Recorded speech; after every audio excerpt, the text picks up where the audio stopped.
नमस्कार, आप देख रहे हैं चकाचक एक्सप्रेस और मैं हूं विशाल पांडे। बेकाबू हुई महंगाई को लेकर देश भर में हल्ला मचना शुरू हो गया है।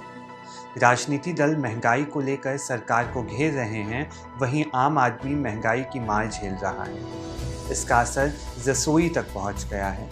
दैनिक उपयोग की खाद्य सामग्री के दामों में बेहताशा बढ़ोतरी से रसोई का बजट गड़बड़ाने लगा है। खाद्य तेलों में 2.5 महीने में ही 20 से 30 रुपए प्रति किलो की तेजी आई है, जो अब तक की सबसे तेज मानी जा रही है। व्यापारियों का कहना है कि अंतर्राष्ट्रीय बाजार में चल रही उथल पुथल के कारण खाद्य सामग्री में तेजी आई है। सोयाबीन का उत्पादन पिछले साल के मुकाबले 40% कम होने से तेलों में तेजी आई है। इस कारण बढ़े भाव।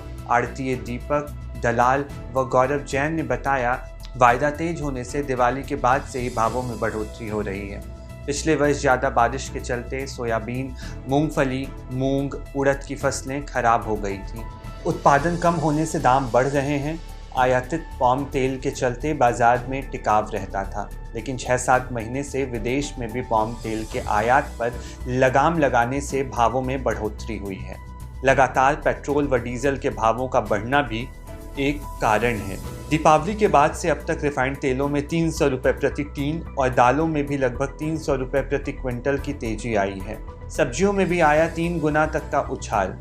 थोक एंड फ्रूट वेजिटेबल मर्चेंट संघ के महासचिव संतोष कुमार मेहता ने बताया, पिछले 1 साल में सब्जियों में 2.5 से 3 गुना बढ़ोतरी हुई है।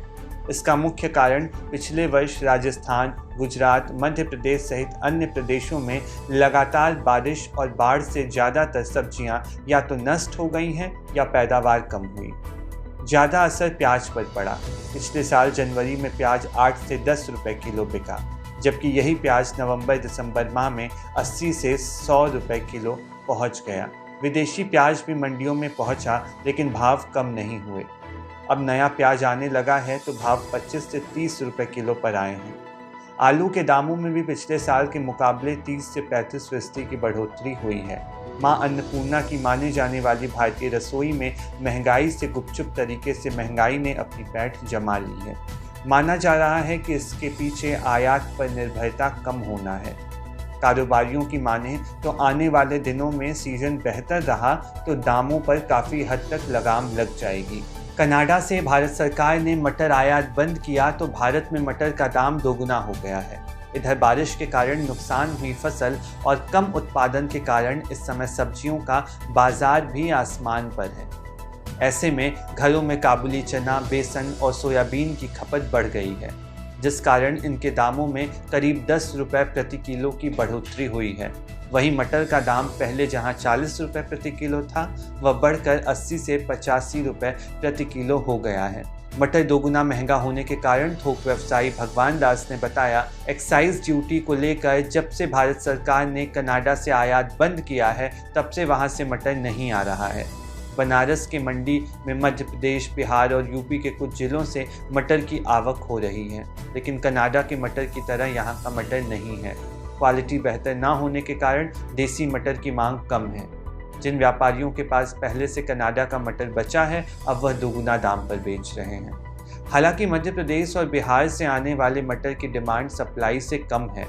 दाम में बढ़ोतरी का एक मुख्य कारण यह भी माना जा रहा है। व्यापारियों के अनुमान के मुताबिक जैसे ही भारत सरकार कनाडा से आयात पर रोक हटा देगी, वैसे ही दाम गिरने के आसार हैं। बिजनेसमैन मुकेश जायसवाल ने बताया कि आम तौर पर जब बाजार में सब्जियों के दामों में बढ़ोतरी होती है तो लोग सब्जी के बजाय दलहनी फसलों पर निर्भर हो जाते हैं। इस कारण इस समय बाजार में राजमा और काबुली चना के भावों में लगभग 10 रुपये प्रति किलो का उछाल आया है। वहीं मंडी में डिमांड जितनी सप्लाई भी हो रही है। चने की दाल में उछाल के कारण बेसन भी महंगा हो गया है। व्यापारियों को उम्मीद है कि जैसे ही दालों के दामों में गिरावट होगी, बेसन का भाव अपने आप टूटकर पुराने भाव पर आ जाएगा। रसोई के बिगड़ रहे बजट पर महिलाओं का कहना है कि इस समय रसोई के बजट में करीब 25% ज़्यादा खर्च करना पड़ रहा है। बाजार में सब्जी के साथ साथ दलहन के भी दाम बढ़ गए हैं। ऐसी ही और खबरों को सुनने के लिए आप हमारा चैनल लाइक कीजिए, सब्सक्राइब कीजिए। आप देख रहे हैं चकाचक एक्सप्रेस।